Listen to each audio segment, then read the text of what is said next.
How you doing, YouTube? I was able to get outside and work on the prototype a little bit. I've been fighting a nasty head cold. You probably heard me cough in my last video. I'm going to try not to cough in your ear today. But I made the last of the frame modifications for the prototype. And what does that mean? I had to make the cable notches in the frame.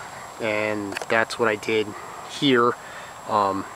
And the reason why is the prototype didn't have axle stops. The early RJ35s had a piece of bar stock that went right across.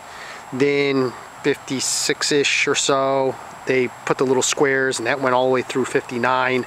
And basically what that did was that kept the axle from articulating way out of whack.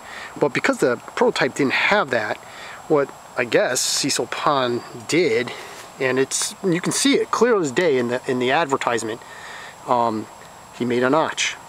He made the notch so that way the cable, which comes off the spool, then comes to the trunnion, can articulate up and down. If that notch wasn't there, that cable would come up, rub the bottom of the frame, and then essentially would negate your ability to steer. So cut that out. The interesting thing about that project was the thickness of the frame. I knew it was tapered. It's a C-channel frame. It's tapered. I just didn't think it was going to be as thick as it was. I mean, you can see where my die grinder went a little bit less than halfway through it. I cut the sides with a hacksaw and some oil so that way it cut real nice and smooth and straight. Took my time. But I ended up having to beat it with a sledgehammer and a cold chisel in order to snap it off. Then what I did was I took a rotary burr on my die grinder. Let's see if I can show you that. And I got in there and I made that nice and smooth, and then finished up the corners with a file. So that way we had nice sharp corners. I was going to use a drill bit, but after I looked at the advertisement and Mike Martino's book, the corners were nice and sharp, or at least that's the way they look. So that's what I did. And I lined it up with the hood like the best I could from the advertisement, and then I just doubled up the measurements. You can see this side, that's the spool. I don't know if I said it, that's the spool from the other video. It's in there. So it looks real good. I'm real happy with it. I don't think the purists would ever do that to a frame, to be honest with you.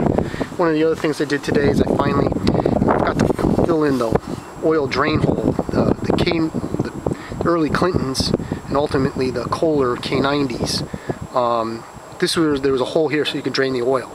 The Model 8 hole has to be up here for like the RJ25, and this is the prototype. So filled it in. I'll just have to put the motor on, measure it up, and then just drill a hole. You can see the prior owner really butchered the frame up anyways. I didn't do that. They had that chain as the cable, and I guess the cable must have kept, the chain must have kept binding up. So you can see where, to get my fingers out of the way, but that's where it was. Just took them out. So there you go. Really enjoying this project. I think because it's not a by the numbers restoration. It could have been done, but I just wanted a prototype.